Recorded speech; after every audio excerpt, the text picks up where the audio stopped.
सहना भवतु सहनो भुनक्तु सह वीर्यं करवावहै तेजस्विनावधीतमस्तु मा विद्विषावहै।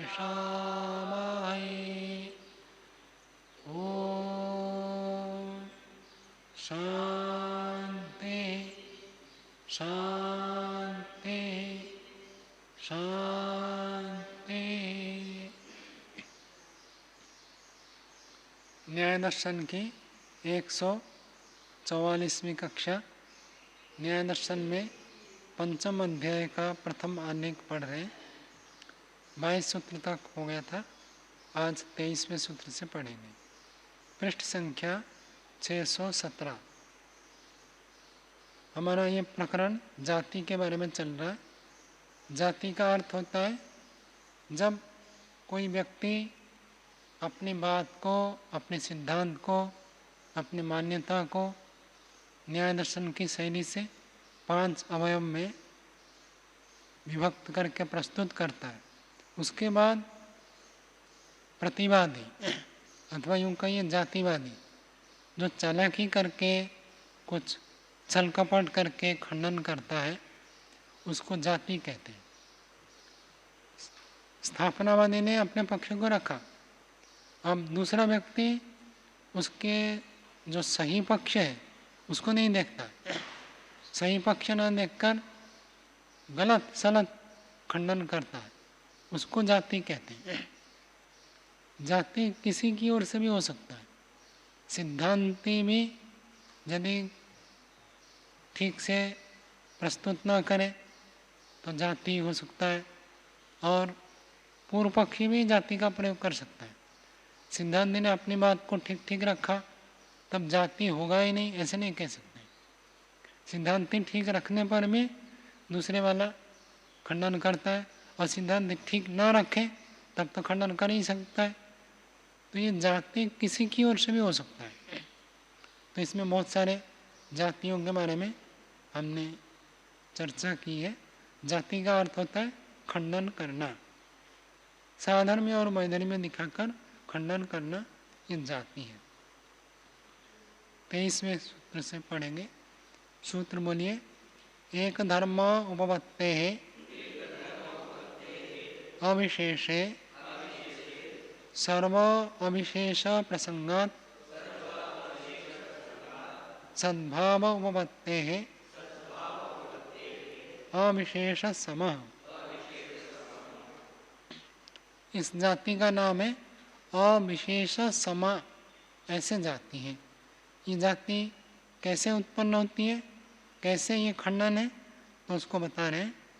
एक धर्मोपपत्ते है, जातिवादी का सूत्र है। तो जातिवादी खंडन करने के लिए कह रहा है, एक धर्म की प्राप्ति होने से अविशेष, यदि आप कहोगे साध्य अर्थात प्रतिज्ञा और दृष्टांत दोनों में एक धर्म समान है, दोनों में एक धर्म समान होने से अन्य किसी धर्म को आप यदि मान लोगे, क्योंकि ये धर्म समान है तो दूसरा धर्म भी समान है, ऐसे यदि मानेंगे तो सर्व अविशेष प्रसंगात, सभी में अविशेष हो जाएगा। अविशेष का अर्थ समान। जातिवादी के मन में ये भावना है कि यदि आप कहेंगे एक धर्म दोनों में मिल रहा है इसलिए दूसरा धर्म में मिल जाएगा, तो जातिवादी कह रहा है थोड़ा बहुत साधन में तो किसी ना किसी दो पदार्थ मिलेगा ही मिलेगा। दो वस्तु ले लीजिए, कोई भी दो वस्तु लीजिए, कुछ ना कुछ तो समानता उसमें रहेगी। तो समानता के आधार पर दोनों को बराबर नहीं कह सकते। यदि किसी एक धर्म, एक गुण, एक विशेषता के कारण से दोनों को आप तुल्य कहेंगे तो संसार में जितने पदार्थ हैं सब तुल्य हो जाएंगे। ये बात समझ में आ रही? तो सर्व अविशेष प्रसंगात, सभी में अविशेष अर्थात समान होने का दोष होने से सद्भाव उपपत्ते। क्यों ऐसे होगा? क्यों सारे समान हो जाएंगे? तो जातिवादी कह रहा है सभी में सद्भाव है। सद्भाव का अर्थ सत्ता, अस्तित्व। अस्तित्व जो एक धर्म है वो सभी पदार्थ में है। कोई भी आप दो पदार्थ लीजिए, दो गुण, दो कर्म, दो द्रव्य, कुछ भी लीजिए, अथवा एक द्रव्य एक गुण, एक द्रव्य एक कर्म, कुछ भी लीजिए, सत्ता तो रहेगी रहेगी। जब सत्ता सभी में समान है और एक धर्म समान होने पर दोनों को आप तुल्य मान रहे तो सब पदार्थ तुल्य हो जाएंगे। चालू भाषा में कहे तो गुड़ गोबर एक हो जाएगा। गोमय पायसीय न्याय सुना है? गोमय पायसीय न्याय। गोबर कहाँ से उत्पन्न होता है? गाय से।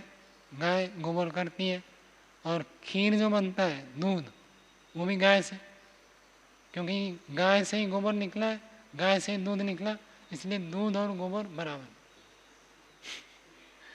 ऐसे आक्षेप लगा रहा है कौन? जातिवादी कह रहा है यदि आप कहोगे थोड़ी साधारणता है और इसके आधार पर दोनों को तुल्य मानेंगे, साधारणता तो इसमें भी है, गोबर भी गाय से उत्पन्न होता है, दूध भी गाय से उत्पन्न होता है, तो इसलिए दूध और गोबर बराबर मानना पड़ेगा आपके हिसाब से। ऐसे जातिवादी खंडन कर रहा है। इसका नाम है अविशेष सम। अविशेष सम क्यों कह दिया? क्योंकि दोनों में अविशेष समानता आ रही है।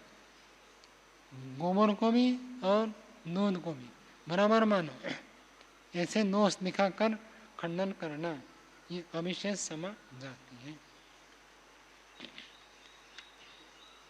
आगे देखिए 618 पृष्ठ में भाष्य पढ़ते।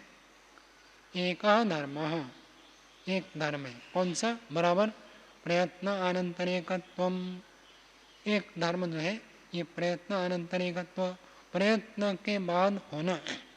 प्रयत्न करें तो उसके बाद कोई पदार्थ अपने अस्तित्व में आता है।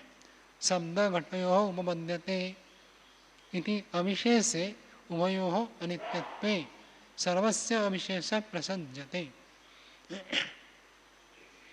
एक धर्म प्रयत्न के बाद होना, शब्द भी प्रयत्न के बाद होता है और घड़ा भी प्रयत्न के बाद होता है, तो प्रयत्न के बाद होना ये घड़े में और शब्द में बराबर है।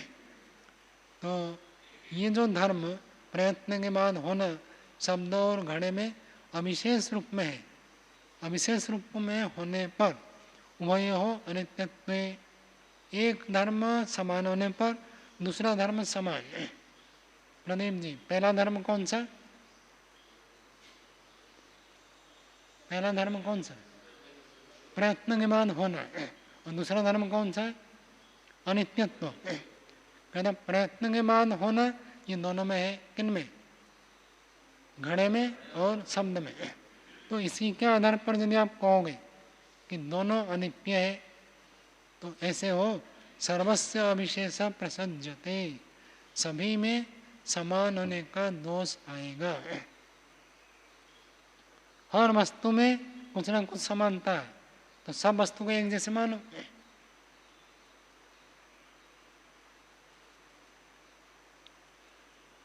कैसे ये दोष आता है? तो जातिवादी कह रहा कथम, उत्तर दे रहा, कथम का उत्तर दे रहा, सद्भाव उपपत्ति है, सत्ता की उपपत्ति होने से, सत्ता की प्राप्ति होने से। इसी की व्याख्या कर रहे, एक धर्म बराबर सद्भाव, एक धर्म है, कौन सा धर्म? सद्भाव। सद्भाव का अर्थ सत्ता, अस्तित्व, सर्वस्य उपपद्यते, सर्वस्य सभी वस्तुओं का, सभी पदार्थों का एक धर्म विद्यमान है, अस्तित्व। अस्तित्व में कोई कमी नहीं है। जो भी सत्तात्मक पदार्थ है तो उसका अस्तित्व तो जरूर है। ऐसे कोई पदार्थ है क्या जिसका अस्तित्व नहीं है? अस्तित्व नहीं है तो क्या हो जाएगा? अभाव हो जाएगा।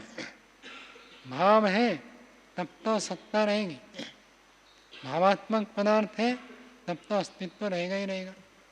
और कहता है सब में ये एक धर्म विद्यमान है, सद्भाव उपपत्ते है, पंचमी में रखा। सत्ता की सिद्धि होने से सर्व अविशेष प्रसंग, सभी में समान होने का दोष प्राप्त होने से, ऐसे जब पूर्व पक्षी कहता है, जातिवादी कहता है, ऐसे कहकर प्रत्यवस्थानम खंडन करना ये अविशेष सम जाती है। थोड़ी बहुत साधारणता तो सभी में है तो सबको बराबर बराबर मानना पड़ेगा। जैसे हमारे यहाँ आचार्य लोग भी बाल काट कर मुंडन करके रहते हैं, कटी वस्त्र उत्तरीय पहनते हैं, और ब्रह्मचारी भी ऐसे, तो कहेगा इतना साधारणता है तो इन दोनों को बराबर मानो। कौन कह रहा? जातिवादी। खंडन करने वाला ऐसे गलत तरीका से खंडन करता है कि हर जगह ये दोष आएगा, हर पदार्थ को, हर वस्तु को, चाहे वो जीवित हो, जड़ पदार्थ हो, सबको बराबर बराबर मानना पड़ेगा। दूध जैसे, नमक वैसे, दोनों को बराबर मानो, सब पदार्थों को एक जैसे मानना पड़ेगा, ये दोष आएगा, ऐसे कहकर जातिवादी खंडन कर रहे हैं। तो इसका उत्तर दे रहे, अस्य उत्तरम, इसका उत्तर सूत्र बोलिए। क्वचित धर्म अनुपपत्ते है, क्वचित च उपपत्ते है, प्रतिषेध अभाव। उत्तर दे रहे कि क्वचित, कहीं पर तो धर्म की अप्राप्ति होने से और कहीं पर प्राप्ति होने से प्रतिषेध अभाव। मतलब सिद्धांति ये कहना चाहता है, कोई धर्म ऐसे मिल गया आपको कि सभी में है, लेकिन उसके आधार पर दूसरा कोई तुल्य धर्म नहीं मिल रहा, तो इस कारण से सब जगह आप खंडन करेंगे, ये नहीं होता है। मुख्य भाव क्या है, मुख्य अभिप्राय क्या है? केवल साधर्म्यता दिखाकर जहाँ पर ऐसे कहेंगे तब तो दोष आएगा। केवल साधर्म्यता ना होकर व्याप्तिपूर्वक जहाँ हो तो वहाँ खंडन नहीं हो सकता। ये बात समझ में आई हृदय में? तो ये कहना चाहते हैं, जहाँ पर ऐसा हम देखेंगे कि भाई ये कटी वस्त्र चद्दर पहना है, वो भी कटी वस्त्र चद्दर पहना है, इतने मात्र से हम कह देंगे कि भाई ये तो विद्वान है, ये तो योगी है, तब दोष आएगा। लेकिन विद्वान योगी बनने के लिए जो लक्षण चाहिए वो व्याप्तिपूर्वक हम यदि लगाए तब ये दोष नहीं आएगा। केवल आप थोड़ा बहुत आपने लक्षण लिया और थोड़ी बहुत साधर्म्यता दिखाकर ऐसे प्रतिपादन करेंगे तब दोष होगा। तो कोई धर्म ऐसे मिलता है जो व्याप्तिपूर्वक है और कोई धर्म ऐसे है जो व्याप्तिपूर्वक नहीं है। तो कोई धर्म व्याप्तिपूर्वक नहीं है तो इसके आधार पर व्याप्तिपूर्वक में ही खंडन कर देंगे, ये ठीक नहीं है। ये बात समझ में आई? जैसे किसी ने पूछा गाय किसको कहते हैं, ना जिसके 4 पैर। अब ये 4 पैर वाला गाय नहीं है, क्यों नहीं है? व्याप्ति नहीं है। जिस जिसका 4 पैर है वो गाय, ऐसा बनता नहीं। लेकिन इसके आधार पर कोई कहेगा कि ऐसे आप गाय की परिभाषा कर ही नहीं सकते, किसको गाय कहेंगे, परिभाषा कर ही नहीं सकते। ये बात ठीक है क्या? परिभाषा हो सकती है, जिसका गलकम्बल है, पैर है, पूंछ है, सींग है, दूध देने वाले प्राणी है। केवल लेंगे तो खंडित होगा। केवल कोई एक धर्म को लेकर आप सिद्ध करेंगे तब दोष आएगा। व्याप्ति पूर्वक जो जो है वो यदि लेते हैं तो उसमें दोष नहीं आएगा। जैसे यहाँ बताएंगे, जो भी उत्पन्न हुआ वो अनित्य होता है, ये व्याप्ति पूर्वक है। और जो सत्ता है वो भी ऐसे है, ये नियम नहीं लगता। तो सत्ता के कारण से दूसरा धर्म सिद्ध नहीं हो रहा है, इसलिए उत्पत्ति होना को अनित्यता का कारण मानना, इसको भी खंडन कर दे, ये ठीक नहीं है। भाष्य में और स्पष्टता से बताएंगे। सूत्रार्थ हो गया, क्वचित धर्म अनुपपत्ते है, कोई धर्म असिद्ध होने से और कोई धर्म सिद्ध होने से प्रतिषेधाभाव, एक के आधार पर दूसरे का खंडन नहीं कर सकते। जहाँ व्याप्ति नहीं है वहाँ खंडित होता है, जहाँ व्याप्ति है उसका भी आप खंडन करेंगे, ये नहीं हो सकता।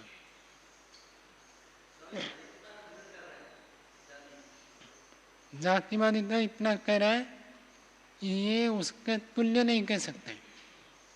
तुल्य उन्होंने अनित्यता को दिखाने के लिए कहा था। शब्द घड़े के तुल्य अनित्य है, तो ये जो घड़े के तुल्य कह रहे हो उसके ऊपर वो अड़ कर बैठ गया कि तुल्य तो होगा नहीं, और जब आप तुल्यता मानोगे हर पदार्थ तुल्य मानना पड़ेगा। टेबल भी आदमी भी दोनों को तुल्य मानो, क्योंकि इसकी भी सत्ता है उसकी भी सत्ता है। यदि आप उत्पन्न होने के आधार पर शब्द और घड़े को तुल्य कह रहे हो तो टेबल और आदमी को भी तुल्य मानो। क्यों? टेबल की भी सत्ता है आदमी की भी सत्ता है, ऐसे कहकर खंडन कर रहा है। सिद्धांत उत्तर दे रहा है ऐसे नहीं होता है। जहाँ व्यक्ति होगी वहाँ मानेंगे, जहाँ व्यक्ति नहीं है वहाँ नहीं मानेंगे। आगे देखिए भाष्य। यथा साध्य दृष्टान्तयोः एकदर्मस्य प्रयत्न आनन्तर्यकत्वस्य उपपत्तेः अनित्यत्वं धर्मान्तरम् अविशेषेण। यथा जैसे साध्य दृष्टान्तयोः, साध्य का और दृष्टांत का, इन दोनों का एक धर्मस्य बराबर प्रयत्न आनन्तर्यकत्वस्य, साध्य में और दृष्टांत में, घड़े में और शब्द में एक धर्म मिल रहा है। प्रयत्न अनंतर्यकत्व, प्रयत्न के बाद ये अपने अस्तित्व में आते हैं, तो प्रयत्न के बाद होना उपपत्ति है, इसकी सिद्धि होने से अनित्यत्वम धर्मांतरम, अनित्यत्व जो है ये धर्मांतर। धर्मांतर क्या है अभिषेक जी? धर्मांतर मतलब पहला धर्म क्या है? पहला धर्म नित्य है, अनित्यत्व दूसरा धर्म हो गया। पहला धर्म क्या है? प्रयत्न अनंतरिकत्व, प्रयत्न के बाद होना ये पहला धर्म है, और अनित्य होना ये दूसरा धर्म है। कहते हैं जहाँ जहाँ ये मिलता है, जो जो उत्पन्न होता है वह अनित्य है। अविशेषेण, अविशेष का अर्थ क्या है प्रदीप? समान रूप मतलब व्यापक रूप में मिलता है, इसमें कोई कम अधिक नहीं है। कोई भी पदार्थ ले लो, चाहे द्रव्य हो, गुण हो, कर्म हो, कुछ भी ले लो, यदि उत्पन्न हुआ तो अनित्य तो होता ही है। इसमें व्यापक नियम है। कहते अविशेषेण, ये जो दो धर्म है अविशेष रूप में व्यापक रूप से प्राप्त होते हैं। जो जो उत्पन्न होता वो अनित्य होता। आगे देखिए, नैवं सर्वभावानां सद्भाव उपपत्ति निमित्तम धर्मांतरम अस्ति येन अविशेष स्यात्। कहते जैसे उत्पन्न होना अनित्य होना ये पूरा व्यापक नियम है, इसमें कहीं भी अपवाद नहीं है। इसी प्रकार से सर्वभावानां, सभी सत्तात्मक पदार्थों का सद्भाव उपपत्ति निमित्तम, सत्ता के कारण से सद्भाव की प्राप्ति होने के कारण कोई दूसरा धर्मांतर नहीं है। समझ में आ रहा है राजेश जी? क्या कह रहा है सिद्धांति? उत्पन्न होना है तो अनित्य है, नहीं सत्ता है तो दूसरा धर्म कुछ मिल नहीं रहा। जिस जिसकी सत्ता है उसका ये भी गुण होगा, ऐसे कोई गुण नहीं है। सत्ता है तो ये भी होगा, ऐसे कोई दूसरा धर्म नहीं मिल रहा है। धर्मांतरम अस्ति येन अविशेष स्यात्, जिससे सब बराबर हो जाएंगे। तो सिद्धांत समझा रहा है उत्पन्न होने के साथ अनित्यता, ये दोनों धर्म ऐसे बंधे हुए हैं, एक को छोड़कर दूसरा नहीं है। तब हम कहेंगे ये भी उत्पन्न हुआ तो ये भी अनित्य होगा। लेकिन सत्ता के साथ ऐसे कोई नियम पूर्वक बंधा हुआ दूसरा धर्म नहीं मिल रहा है। इसलिए आप ये नहीं कह सकते सत्ता के कारण सब तुल्य हो जाएंगे। तुल्यता के लिए दो धर्म को व्याप्ति पूर्वक दिखाया,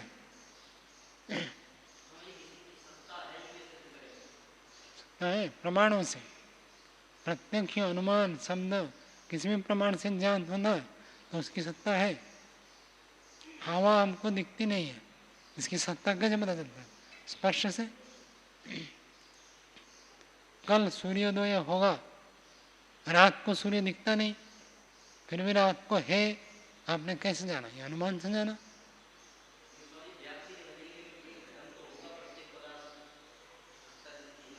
सत्ता तो आप दूसरा धर्म ढूंढो।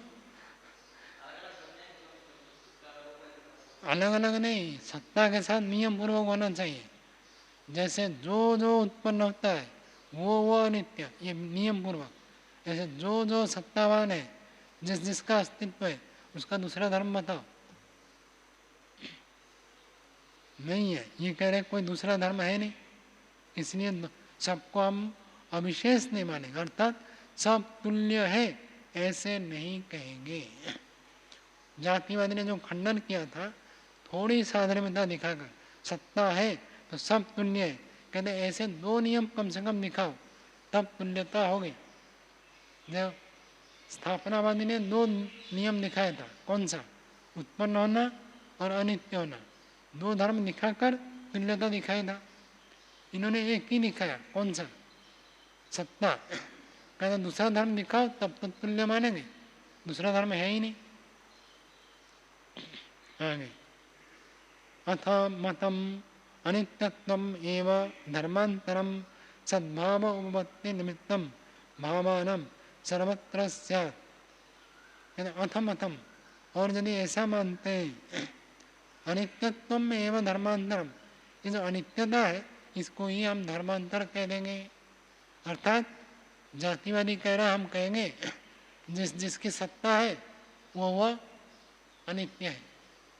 हम ऐसे कह देंगे कि जिसकी भी सत्ता है, जिसका भी अस्तित्व है वो अनित्य है। इस अनित्यता को ही दूसरा धर्म मान ले तो मतम अनित्यत्वम एवं धर्मांतरम, यही दूसरा धर्म है। सद्भाव उपपत्ति निमित्तम, सत्ता की प्राप्ति होने का कारण ये अनित्यत्व धर्म मिल रहा है। ऐसे यदि हम कहें भावानाम सर्वत्र स्यात्, भावानाम पदार्थानाम, सत्तात्मक पदार्थों का सर्व जगह ये नियम व्यापक लगाएंगे। जैसे स्थापनावादी ने क्या कहा था, जो जो उत्पन्न होता है वो अनित्य है। जातिवादी कह रहा है, हम ऐसे कह देंगे जो जो सत्तावान है वो अनित्य है, जिस जिसकी सत्ता है, अस्तित्व है, वो अनित्य है, हम भी ऐसे कह देंगे। तो सिद्धांत उत्तर दे रहा है, एवं खलु वही कल्प्यमाने, कल्प्यमाने क्या अर्थ है? प्रणव जी, ऐसे कल्पना करने पर, ऐसी मान्यता बनाने पर तो क्या बनेगा?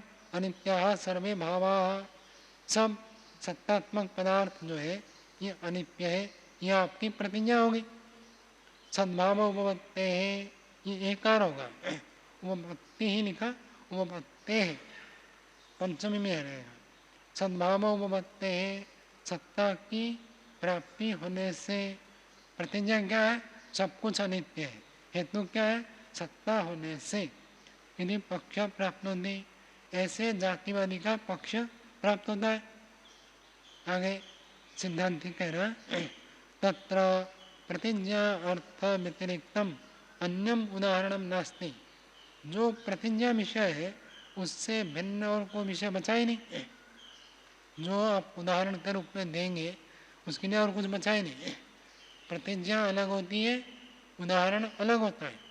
प्रतिज्ञा कहे तो आपको कोई ना कोई उदाहरण देना पड़ेगा, बिना उदाहरण के हेतु सिद्ध नहीं होता, हेतु देते ही उदाहरण देना पड़ेगा। अनुदाहरणश्च हेतुर्नास्ति इति, जो अनुदाहरण है, बिना उदाहरण के केवल हेतु रखा जाता है, वो ठीक नहीं है।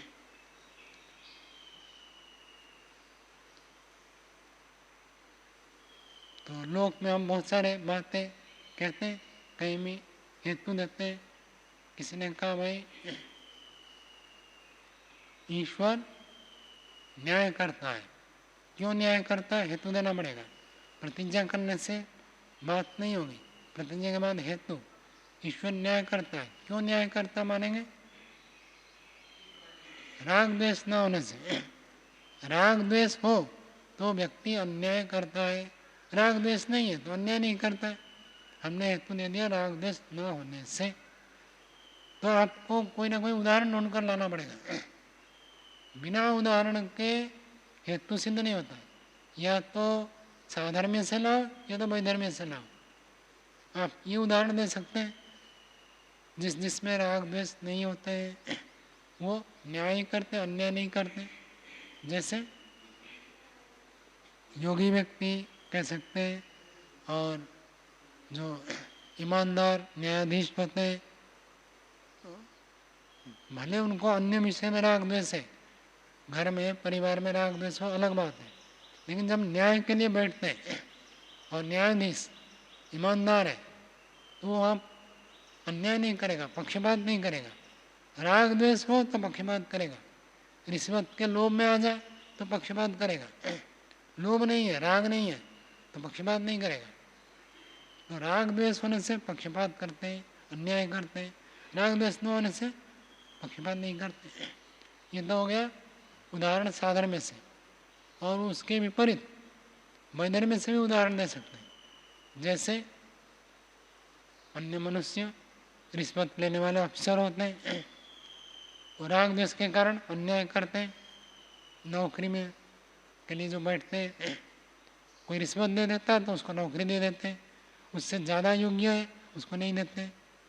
क्यों उन्होंने ऐसे किया? अन्याय करने का कारण क्या है? राग द्वेष। जो रिश्वत देता है उसके प्रति राग, जो नहीं देता है उसके प्रति द्वेष। अपने परिवार वाले को नौकरी दे देंगे, और जो परिचित नहीं है उसकी योग्यता अधिक हो तो भी नहीं देते, वही राग द्वेष। तो राग द्वेष होने से अन्याय, राग द्वेष न होने से न्याय। तो ईश्वर न्यायकारी कहने से हेतु दिया, हेतु के बाद उदाहरण दिया। बिना उदाहरण के बात की सिद्धि नहीं होगी। तो न ही साध्यम अनुदाहरण हेतु नास्ति, बिना उदाहरण के हेतु सिद्ध नहीं होता है। आगे कहते हैं प्रतिज्ञा एक देशस्य जो उदाहरणत्वम अनुभवन्नम। प्रतिज्ञा का जो एक भाग है वो उदाहरणत्वम अनुभवन्नम। प्रतिज्ञा कर दी थी कि संसार में जितने भी पदार्थ है सब अनित्य है। अब कहेंगे उसी में से एक उदाहरण लेकर दे देंगे, जैसे मकान का। ऐसे नहीं होगा। जो आपकी प्रतिज्ञा है उसी का एक भाग उदाहरण के रूप में प्रस्तुत कर नहीं सकते। मैं कहूँगा ईश्वर न्यायकारी है राग द्वेष न होने से, जैसे ईश्वर, ऐसे नहीं होगा। प्रतिज्ञा को छोड़कर उदाहरण देना पड़ेगा। ईश्वर को आप साध्य सिद्ध करना चाहते हैं तो ईश्वर का उदाहरण नहीं दे सकते। ईश्वर न्याय करता है, जैसे ईश्वर ने मुझे शरीर दिया, ये उदाहरण नहीं बनेगा, क्योंकि ईश्वर के न्याय करने का अंतर्गत ही आ गया। जैसे ईश्वर ने सब प्राणियों को जन्म देता है, ये उदाहरण नहीं बनेगा। ईश्वर को सिद्ध करना है तो ईश्वर को छोड़कर दूसरा उदाहरण देना पड़ेगा। प्रतिज्ञा एक देशस्य जो उदाहरणत्वम अनुभवन्नम असिद्ध है, न ही साध्यम उदाहरणम भवति। और जो साध्य होता है वो उदाहरण नहीं होता है। साध्य अलग है, उदाहरण अलग है। आगे देखिए सतश्च, सतः षष्ठी एकवचन। सत्तात्मक पदार्थ का दो स्वरूप होता है, नित्य अनित्य भावात। अनित्यत्व अनुभवत्ति। क्या अर्थ होगा बताना प्रणव जी इस वाक्य का? सतश्च नित्य अनित्य भावात अनित्यत्व अनुभवत्ति।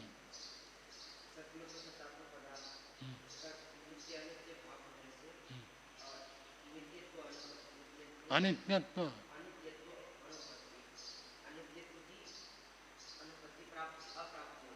क्या कहना चाहते हैं? क्या कहना चाहते हैं भाई जी?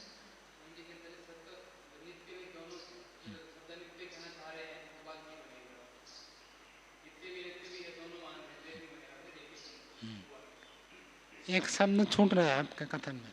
शब्द नित्य भी है अनित्य भी है, तो सभी को अनित्य नहीं कह सकते। सबको ये शब्द छोड़ दिया हमने। तो ऐसे एक एक शब्द होता है जो वाक्य को अभिव्यक्त करने में स्पष्ट हो जाता है। तो सत्तात्मक पदार्थ दो प्रकार होते हैं, कुछ नित्य होते हैं, कुछ अनित्य होते हैं। सबको आप अनित्य कह दोगे, जिसकी सत्ता है सारे अनित्य है, ऐसे नहीं कह सकते। समझ में? तो तस्मात् सद्भाववत्ते सर्व अविशेष प्रसंग यदि, इसलिए सद्भाववत्ते, ये जो सूत्र 23 में बताया था, सत्ता की प्राप्ति होने से सब तुल्य हो जाएंगे, ये जो पूर्व पक्षी ने, जातिवादी ने कहा था, इति निरभिधेयम, ये अभिधेय योग्य नहीं है, निरर्थक है, व्यर्थ है, इसका कोई मतलब ही नहीं है, ऐसे वाक्य का कोई अर्थ ही नहीं है। कहते हैं सर्वभावानां सद्भाववत्तेः अनित्यत्वम् इति ब्रुवत अनुज्ञातं शब्दस्य अनित्यत्वं तत्र अनुभवन्न प्रतिषेध। एक नई बात बता रहे हैं, सर्वभावानां, सभी भावात्मक पदार्थों का, सत्तात्मक पदार्थों का सत्ता होने से अनित्यत्वम, सत्ता होने से ये सब अनित्य है, इति ब्रुवता, ऐसे कहने वाले व्यक्ति के द्वारा अनुज्ञातम, अनुज्ञातम क्या होता है अभिषेक जी? अनुज्ञातम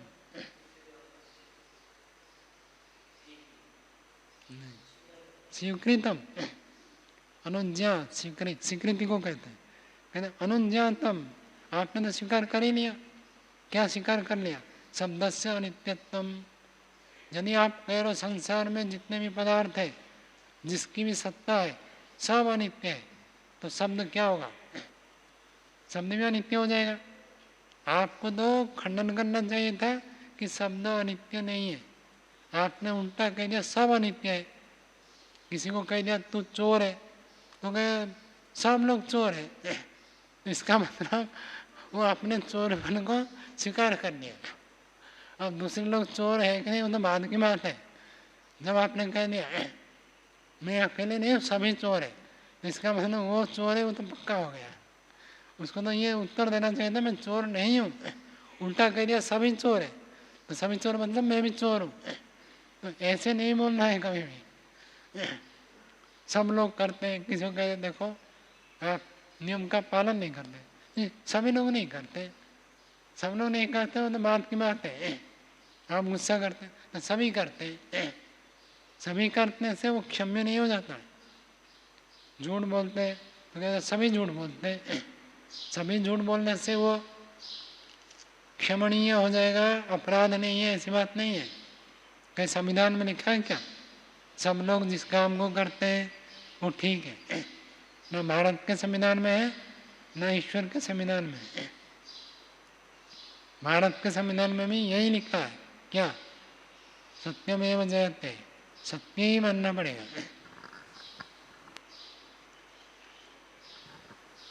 तो इसलिए प्रतिषेध नहीं हुआ, ठीक नहीं है। अविशेष समाज जाति, समझ में आ गया प्रशांत जी? अविशेष समाज क्या कह रहा था? सत्ता सभी में है, इसलिए सब एक समान है, सब में कोई विशेषता भिन्नता नहीं है, सब एक जैसे, एक जैसे अभिन्न तुल्य, ऐसे कहकर खंडन करना ये अविशेष समाज जाती है। सिद्धांत ने उसका खंडन कर दिया। आगे देखिए,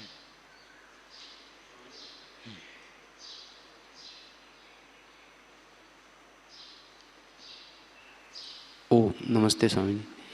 ये बताते भी हैं कि ये वाली जाति है यहाँ पे, जैसे अभी बताया अविशेष समा, तो उसका स्वरूप भी बताया कि वो ऐसी होती है,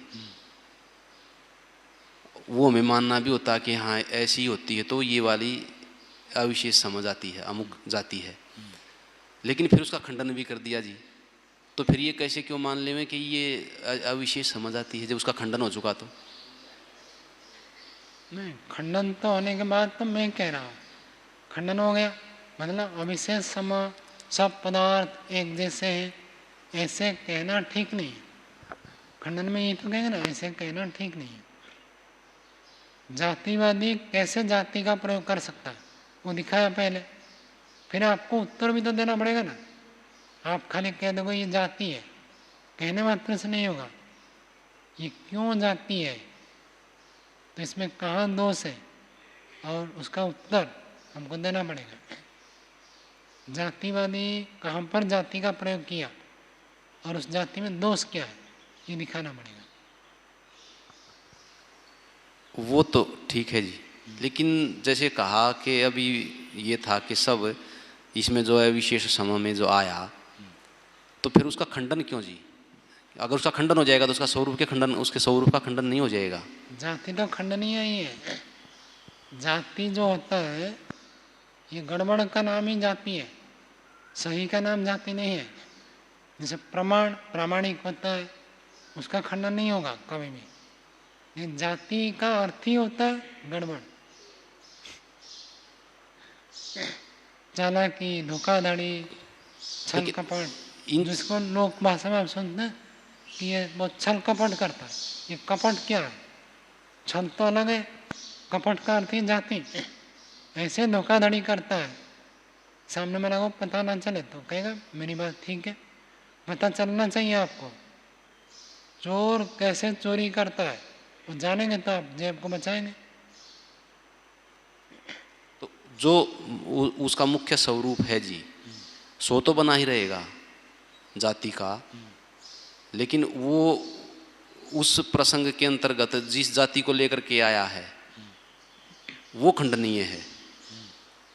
जाति का स्वरूप मान लो, जैसे कोई व्यक्ति चोरी करता है, चोरी करने का आप ठीक मानते हैं गलत मानते हैं? गलत मानते हैं, लेकिन आपको जानना तो पड़ेगा ना, तभी तो चोरी कैसे होता जानेंगे तब तो बचेंगे। नहीं तो आप बहुत सारे आचार्य हैं उनके जेब से मोबाइल काट कर ले जाते हैं। वो आचार्य तो है लेकिन जेब को कैसे बचा कर रखना वो नहीं जानते हैं, तो जेब काट कर ले जाते हैं। रुपए भी नहीं जाते हैं, मोबाइल नहीं जाते हैं। तो हमको ये जानना पड़ेगा। आप कहेंगे मैं तो दर्शनाचार्य हूँ, मुझे ये छल जाति सब क्या करना है, मुझे तो करना नहीं। लेकिन सामने वाला करेगा जी, वो कह देगा वेद गलत है, तो आपको सिद्ध करना पड़ेगा ना क्यों वेद गलत है। इसे उल्टे पुल्टे जाति के माध्यम से वो खंडन करेगा, तो उसका उत्तर देना पड़ेगा आपको। तो हम जानेंगे तब तो उत्तर देंगे। क्या उसका उत्तर होगा? कोई कह देगा ऐसे देखो वेद कुरान बाइबल पुराण सब एक ही है, ये सब धर्म ग्रंथ है तो इसलिए सब एक, यही तो है विशेष समा सम्यक पुण्यता है। क्या है? ये भी धर्म ग्रंथ है, वो भी धर्म ग्रंथ है, वो भी धर्म ग्रंथ होने से सब एक जैसे। अब बोलो, अब जाति पढ़ेंगे तो आप उत्तर देंगे सब एक जैसे नहीं है। और धर्म क्या है वो जानेंगे। तो कहा अधर्म की बात लिखा तो धर्म ग्रंथ ही नहीं है, तो आपको मूल में प्रहार करना पड़ेगा। ये धर्म ग्रंथ आप जिसको कहते हैं वो धर्म ग्रंथ ही नहीं है। पहले धर्म ग्रंथ की परिभाषा करो, धर्म ग्रंथ किसको कहते हैं। और जहाँ अधर्म की बात लिखी है वो धर्म ग्रंथ हो ही नहीं सकता। तो ये सब हमको पढ़ने से जानने से पता चलेगा कैसे दूसरा व्यक्ति गलत करता है और उसको कैसे रोकें। यह तो सामान्य बताते हैं, लेकिन व्यवहार में आप कैसे ही मिलेंगे। सब पुस्तक मेले में चले जाओ, सब ऐसे मिलेंगे युक्ति तर्क करने वाले। आगे देखिए 620 पृष्ठ में 25वां सूत्र बोलिए, उभय कारण उपपत्ते है उपपत्ति समः। उभय कारण दोनों कारण की प्राप्ति होने से ऐसे कहकर खंडन करना, ये उपपत्ति समा नामक जाति।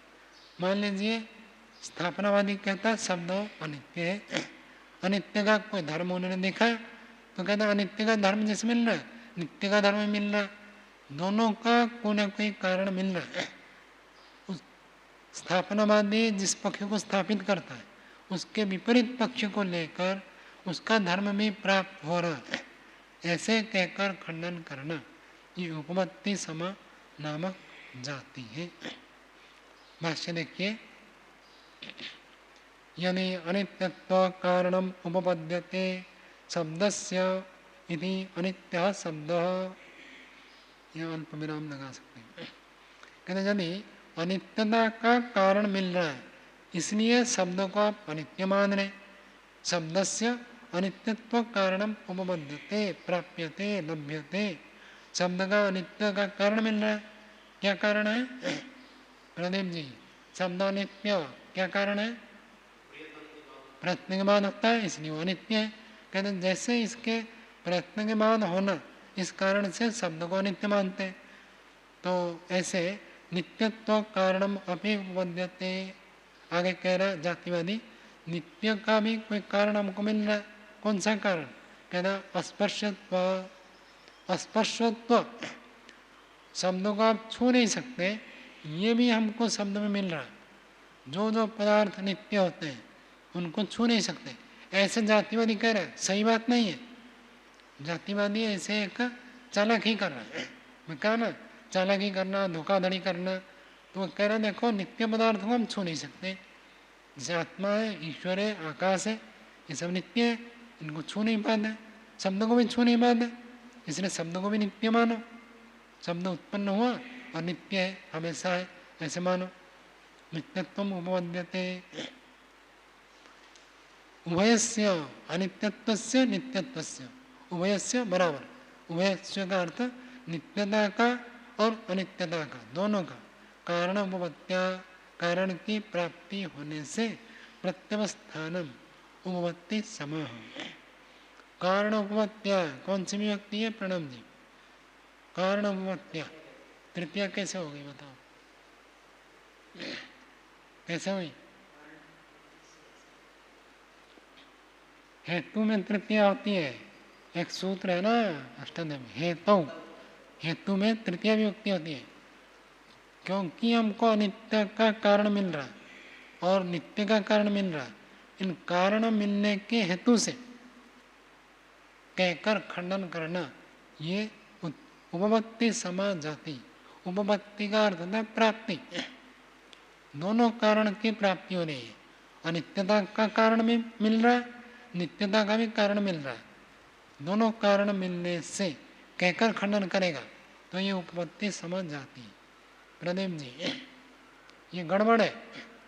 दोनों कारण मिल रहा है कहकर खंडन करना, ये गड़बड़ है, ठीक नहीं है। अभी गड़बड़ हुआ तो फिर उसका उत्तर देना पड़ेगा, क्यों ये गड़बड़ है बताना पड़ेगा।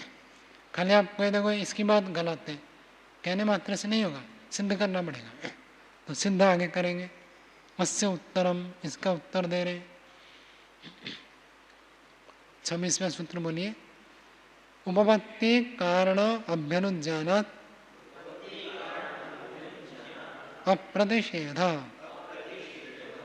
उपपत्ति प्राप्ति, तो प्राप्ति का कारण, चाहे अनित्यता हो नित्यता हो, ये जो अनित्यता मिल रहा है अथवा नित्यता मिल रही है, तो नित्यता अनित्यता जो मिल रहे उनके कारण को अभ्यनुज्ञानात् स्वीकार करने से अप्रतिषेध, फिर खंडन नहीं होगा। सिद्धांति ये समझा रहा जातिवादी को, हमने कहा शब्द अनित्य है, उत्पन्न होता नष्ट हो जाता, ये हमने कहा। और आपने कहा कि अनित्यता का भी कारण मिल रहा है, नित्यता का भी कारण मिल रहा है। तो अनित्यता के कारण को आपने मान लिया ना। जब आपने मान ही लिया तो फिर खंडन कैसे होगा? तो ये उसका उत्तर दे रहे। उपपत्ति कारण अभ्यनुज्ञानात् स्वीकार हो जाने से अप्रतिषेध, हमारी बात का खंडन नहीं होता है। उभय कारण उपपत्तेः यदि ब्रुवता न अनित्यत्व कारण उपपत्तेः अनित्यत्वं प्रतिषिध्यते। उभय कारण उपपत्ते, दोनों का कारण प्राप्त होने से, यदि ब्रुवता, ऐसे कहने वाले व्यक्ति के द्वारा, जो व्यक्ति ऐसे कहता है दोनों कारण प्राप्त हो रहा, ऐसे कहने वाले व्यक्ति के द्वारा न अनित्यत्व कारण उपपत्ते अनित्यत्व प्रतिषिध्यते। कहता जब आप कह रहे हो दोनों ही मिल रहा है तो अनित्यता का कारण तो आपने स्वीकार कर लिया, तो इसलिए अनित्यता का प्रतिषेध नहीं होता है। दोनों मान लिया। तो स्थापनावादी ने अनित्य रखा था और आपने कहा मैं दोनों मानता हूँ। दोनों मानता हूँ तो कम से कम आपने अनित्यता को तो मान लिया। जब अनित्यता को मान लिया, खंडन करना था अनित्यता का और आपने मान लिया अनित्यता का, तो फिर खंडन क्या है?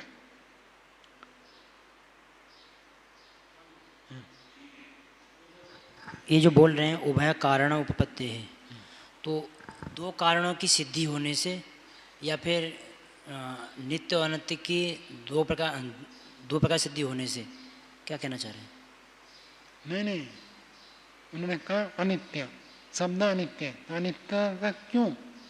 उसका कोई ना कोई कारण होगा ना। ठीक है। स्थापनावादी ने कहा शब्द अनित्य है, तो अनित्य कहने में कोई ना कोई कारण होगा। ठीक है। वो कारण प्राप्त हो रहा है, जैसे अनित्यता का कारण प्राप्त हो रहा है उपपत्ति प्राप्ति, ऐसे ही नित्यता का भी कारण प्राप्त हो रहा है।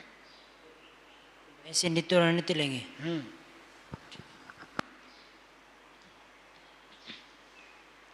तो इसलिए अनित्यत्व न प्रतिषिध्यते, फिर तो अनित्यता का खंडन नहीं किया आपने।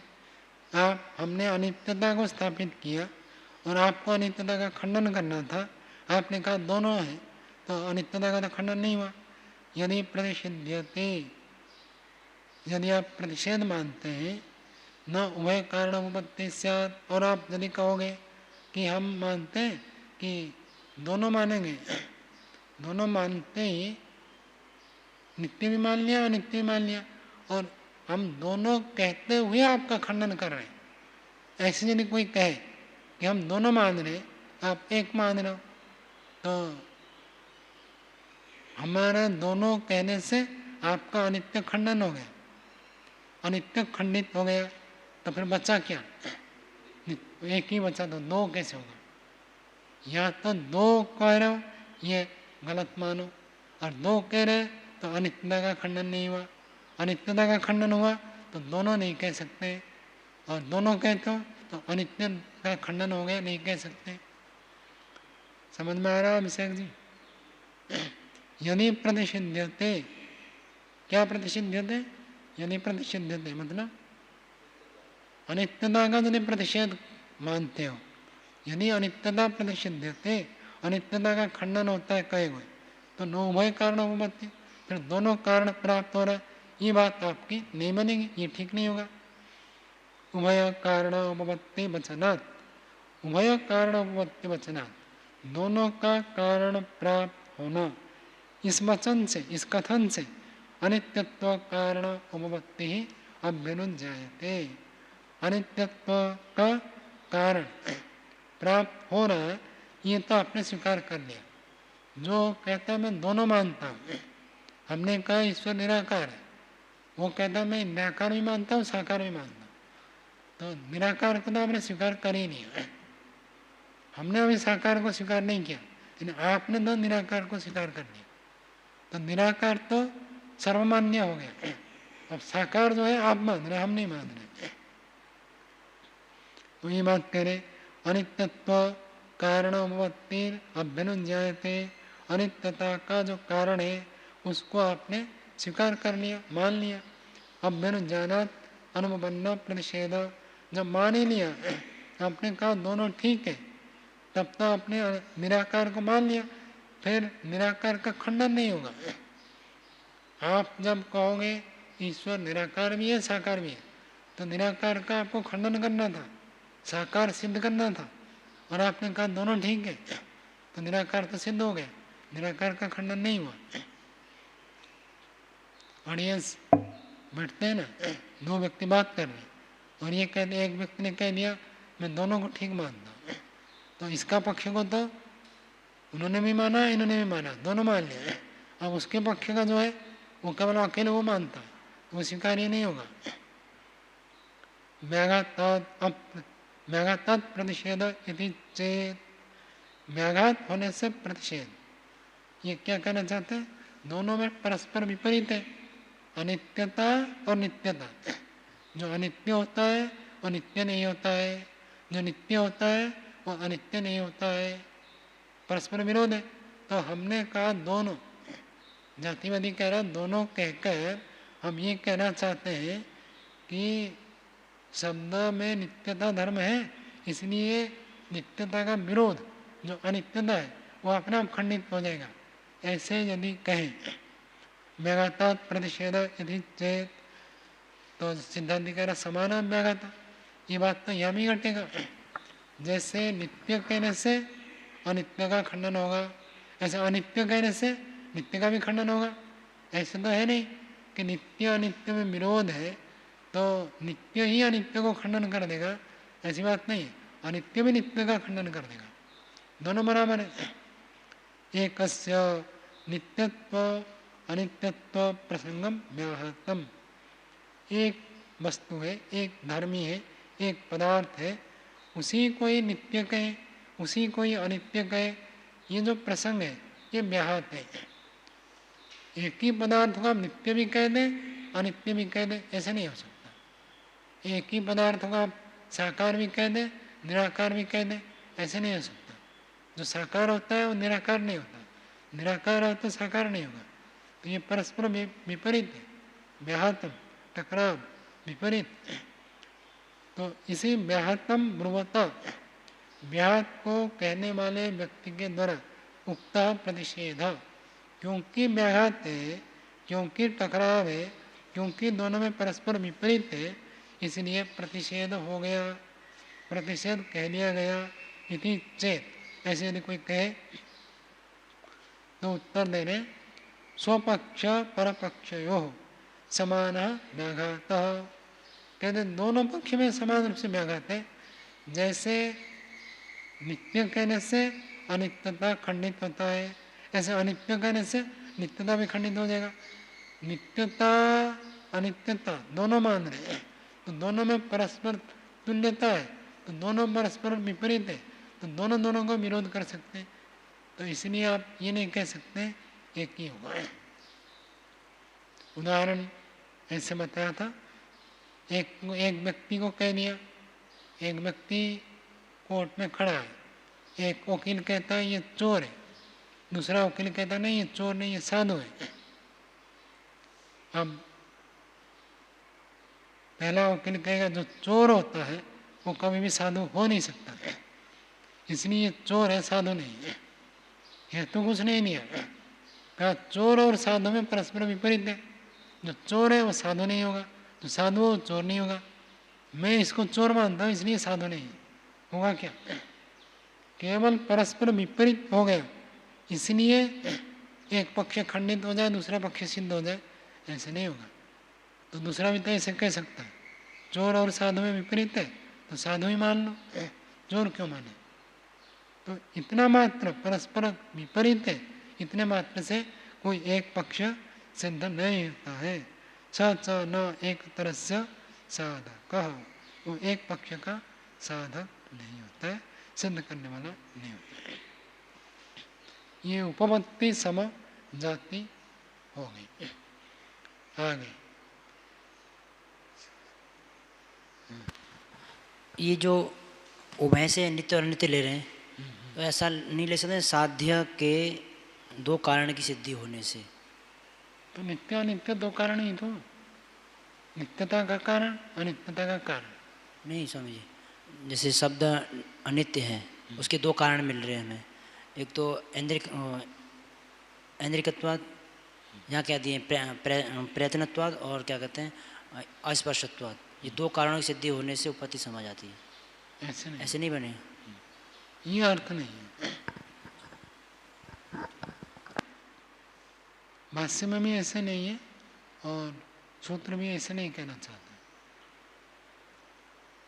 27वां सूत्र बोलिए, निर्दिष्ट कारण अभावे अपि उपलम्भात् उपलब्धि समः। ये जातिवादी है, उपलब्धि समा जाति है। ये जातिवादी कह रहा है आपने जो निर्दिष्ट कारण बताया उस कारण को छोड़कर दूसरे कारण से भी होता है। हमने जैसे पीछे उदाहरण रखा था कि ईश्वर न्यायकारी है, तो क्या दिया था राग द्वेष न होने से। कहते हैं न्यायकारी के लिए ये राग द्वेष रहित होना ही नहीं और अन्य कारण भी तो मिलते हैं। अन्य कारण मिलने से कहकर खंडन करना ये उपलब्धि समझ जाती है। निर्दिष्ट कारण अभावे अपि, जो स्थापनावादी के द्वारा कारण बताया गया उस कारण से भिन्न कारण के होने पर भी, जो कारण स्थापनावादी ने बताया उस कारण को छोड़कर अन्य कारण होने पर भी प्राप्त होने से कहकर खंडन करना, ये उपलब्धि समझ जाती है। इसको एक मोटे उदाहरण से समझो। किसी ने कहा भूख लग रही है, तो दूसरे ने कहा रोटी खाओ। अब रोटी खाने का उन्होंने कह दिया, क्यों रोटी खाए? तो उन्होंने कहा रोटी खाने से भूख मिटती है। तो अब जातिवादी कह रहा रोटी खाने से भूख मिटती है, आप क्यों कह रहे हैं? चावल खाने से भी तो भूख मिटती है, फल खाने से भी भूख मिटती है, दूध पीने से भी भूख मिटती है, तो रोटी खाने से भूख मिटती है, ये हेतु तो आपका ठीक नहीं है। कौन कह रहा है? जातिवादी। जातिवादी कह रहा है आपने कहा रोटी खाने से भूख मिटती है, रोटी खाने से भूख मिटने से रोटी खाओ। ये जो हेतु आपका ये ठीक नहीं है, क्योंकि रोटी को छोड़कर अन्य से भी तो भूख मिटती है। तो ऐसे कहकर खंडन करना, इसका नाम है उपलब्धि समाजति। उपलब्धि समाज इसका नाम क्यों है? नाम भी क्यों होता है ये भी जानना चाहिए। क्यों ये नाम उपलब्धि समा हुई? क्योंकि अन्य कारण की भी उपलब्धि हो रही है। भूख मिटाने का कारण रोटी, और भूख मिटाने का कारण अन्य भी है। कौन से? चावल है, दूध है, फल है, मिठाई है, ये भी सब कारण। तो अन्य कारण की उपलब्धि को दिखाकर खंडन कर रहा, इसलिए इस जाति का नाम उपलब्धि समा जाति है। उत्कर्ष समय में नहीं, उत्कर्ष में तो उसी के अंतर्गत और दूसरा धर्म दिखाना। जो उदाहरण है उस उदाहरण में एक धर्म को बढ़ाना, उदाहरण को एक धर्म को साध्य में बढ़ाना। ये तो उदाहरण को हटा रहा है, रोटी को छोड़कर चावल को ले रहा है। इसमें स्वामी जिस कारण से बात की सिद्धि हो रही है उसके अलावा दूसरे कारणों से भी बात की सिद्धि हो जाती है। हाँ। तो वो बात कह रहा है कि एक कारण के जो सहयोगी कारण होते हैं उस बात की तरफ करना चाहते हैं। उसी के ऊपर कह रहे, जो कारण आपने बताया उस कारण से अन्य कारण भी होता है। तो अन्य कारणों से भी इस बात की सिद्धि होती है, ऐसा कह रहा है। हाँ। ऐसा तो नहीं कह रहा ना कि एक कारण ये भी है परंतु इसके सहयोगी कारण और भी है, ऐसा तो नहीं कह रहा ना। सहयोगी नहीं, इसके अतिरिक्त दूसरा कारण भी उपलब्ध हो रहा है। तो दूसरा कारण उपलब्धि हो रहा है ऐसे कहकर खंडन करना, ये उपलब्धि समाज जाति। आगे देखिए, निर्दिष्टस्य प्रयत्न आनंतर्यकत्वस्य अनित्यत्व कारणस्य अभावे अपि वायुनोदनात् वृक्ष शाखा भंगजस्य शब्दस्य अनित्यत्वम उपलभ्यते। तो जातिवादी खंडन कर रहा है निर्दिष्टस्य, निर्दिष्टस्य कथितस्य, जो आपने कहा, जो आपने बताया, हमने कहते ना निर्देश किया, निर्देश किया मतलब बताया। तो निर्दिष्टस्य कहा हुआ, बताया हुआ, निर्देश किया हुआ, कथन किया, जो कथन किया, क्या कथन किया था? प्रयत्न अनंतर्यकत्वस्य। स्थापनावादी ने अपनी बात को रखा था शब्द अनित्य शब्द प्रयत्न अनंतर्यकत्वात्। ये जो प्रयत्न अनंतर्यत्व, ये आपने कारण बताया था। किसके लिए कारण बताया था? अनित्यता को सिद्ध करने के लिए कारण बताया था प्रयत्नानंतर्यकत्व। लेकिन ये जो प्रयत्नानंतर्यकत्व को आपने निर्देश किया था, कथन किया था, अनित्यत्व कारणस्य, अनित्यत्व का कारण के रूप में आपने प्रस्तुत किया था। कहते अभाव है अपनी, इससे धर्म का अभाव होने पर भी, मतलब प्रयत्नानंतर्यकत्व न होने पर भी, वायु नोदनात् वृक्ष शाखा भंगजस्य। वायु नोदना, नुदो धातु किस अर्थ में आता है चंद्रदेव? नुदा, नुदा है? नुदा न, वायु नोदना है, थ थ द ध न और ओंकार लगा नुदा। हाँ, नुदा प्रेरण है। वायु नोदनात्, वायु के प्रेरणा से वायु बहती रहती है, तो वायु के बहने से मृक्ष शाखा भंगजस्य, मृक्ष का शाखा भंग हो गया।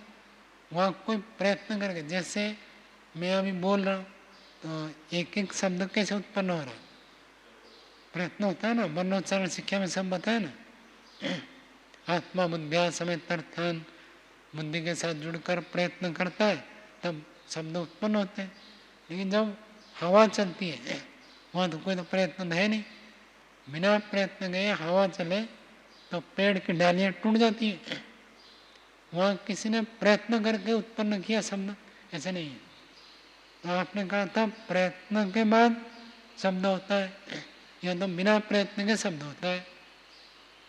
समझ में आ रहा है? तो वायु नोदना, वायु के प्रेरणा से, वायु के बहने से मृक्ष शाखा भंगजस्य, पेड़ के डालियों के टूट जाने से जो शब्द उत्पन्न होता है, ऐसे शब्द का अनित्यत्व उपलभ्यते, तो वो भी होता अनित्यत्व है। प्रयत्न के बाद जो शब्द होते हैं वो भी अनित्य है, और वायु के कारण से डालियाँ टूट जाए तो उससे भी जो शब्द उत्पन्न होता है वो भी अनित्य था। तो आगे कह रहा निर्दिष्टस्य साधनस्य अभावे अपि, जो निर्दिष्ट साधन है अर्थात जो आपने हेतु के रूप में प्रस्तुत किया, साधन का अर्थ होता है हेतु, तो जिस हेतु को आपने प्रस्तुत किया, शब्द को अनित्य सिद्ध करने के लिए आपने प्रयत्न अनंतरिकत्व बताया, उस निर्दिष्ट से साधन से अभाव है अपनी, उस हेतु का जहाँ अभाव है, अभाव होने पर भी साध्य धर्म उपलब्ध्या, साध्य का धर्म, साध्य धर्म क्या है? अनित्य। तो अनित्य धर्म की प्राप्ति होने से ऐसे कहकर खंडन करना उपलब्धि समा जाती है। अंतिम पंक्ति समझ में आ गई? नहीं।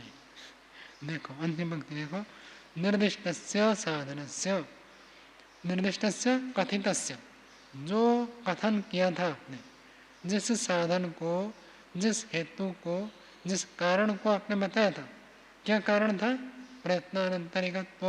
ये जो आपने कारण बताया था, इस कारण का अभाव होने पर भी, जहाँ प्रयत्नानंतरिकत्व नहीं है, एक तो मैं प्रयत्न करके शब्द बोलता हूँ, प्रयत्न करके किसी ने ताली बजाया तो शब्द उत्पन्न हुआ, तो जहाँ प्रयत्न नहीं करते हैं वहाँ भी शब्द उत्पन्न होता है। जैसे हवा चली तो पेड़ की डाली टूट गई, आंधी चलती है तो बहुत होता है ना, पेड़ रास्ते में गिरे पड़ जाते हैं, बहुत रास्ता भी बंद हो जाता है, और हिमालय में पत्थर आदि गिरते रहते हैं। कहते वहाँ प्रयत्न अंतरिकत्व तो नहीं है।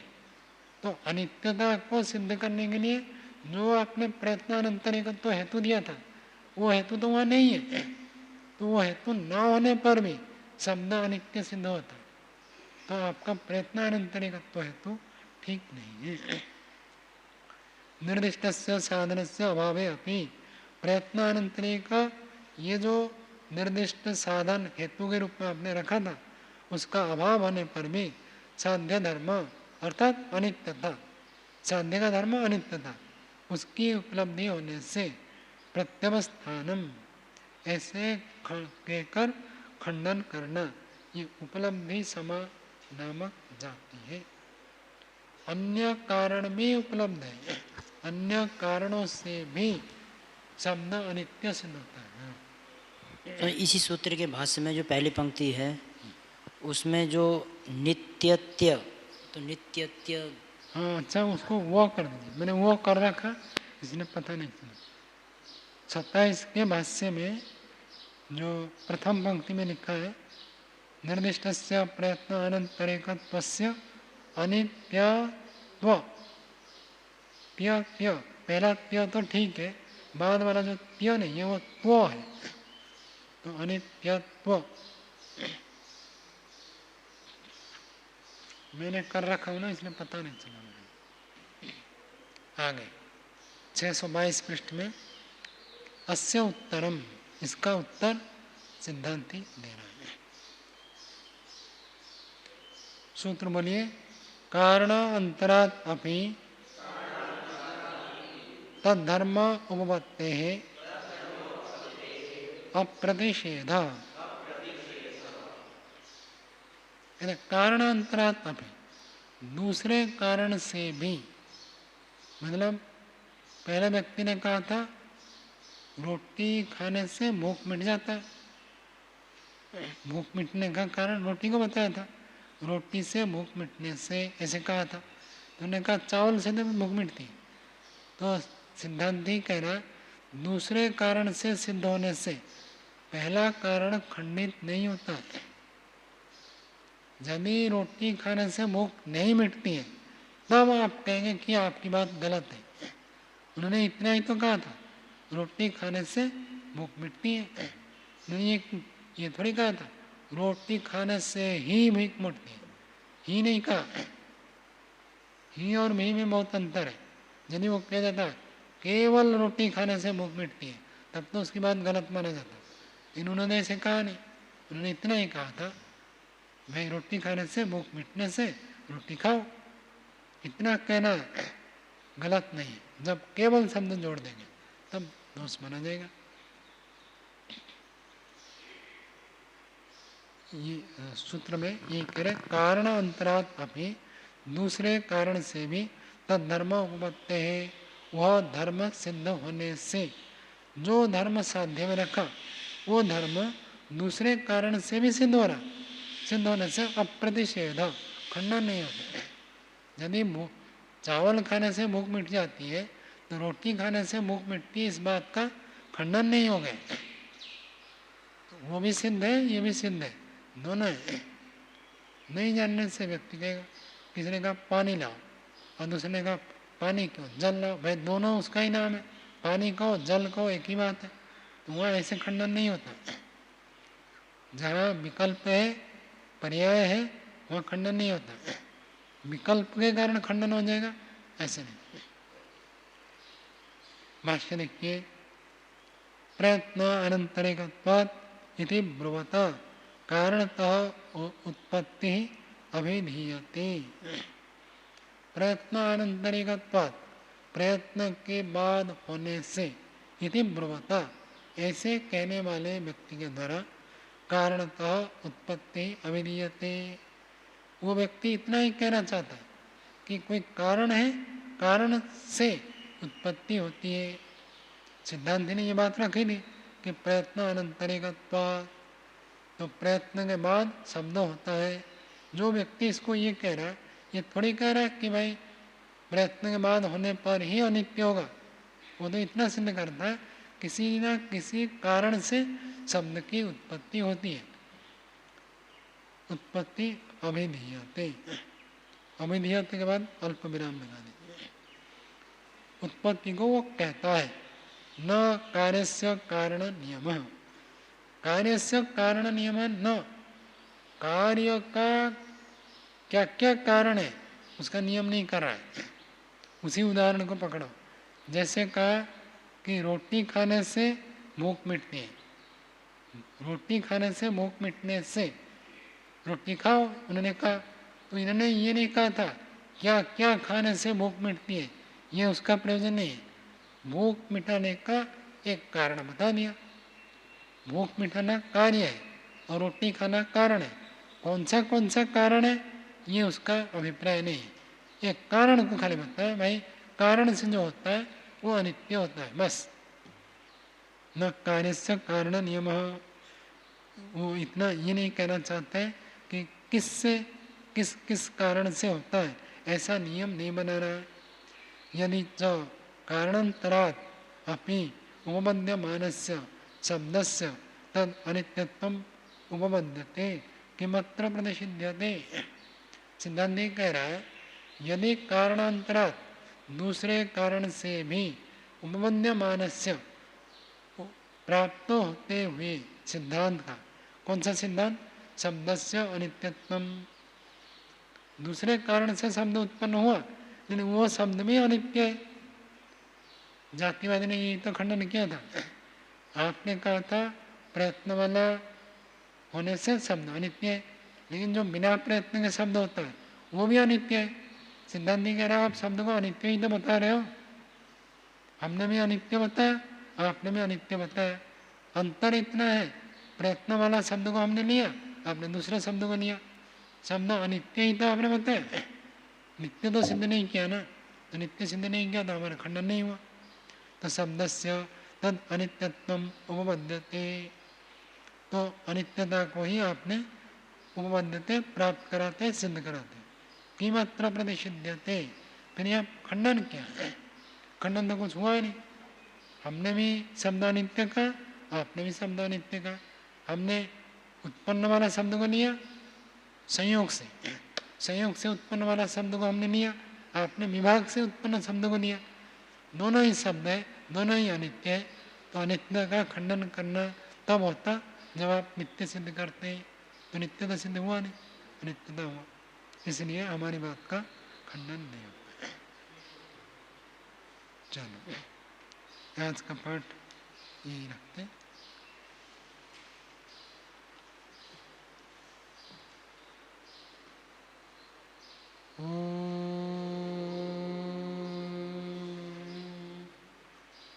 शांति शांति शांति। सभी को साधु।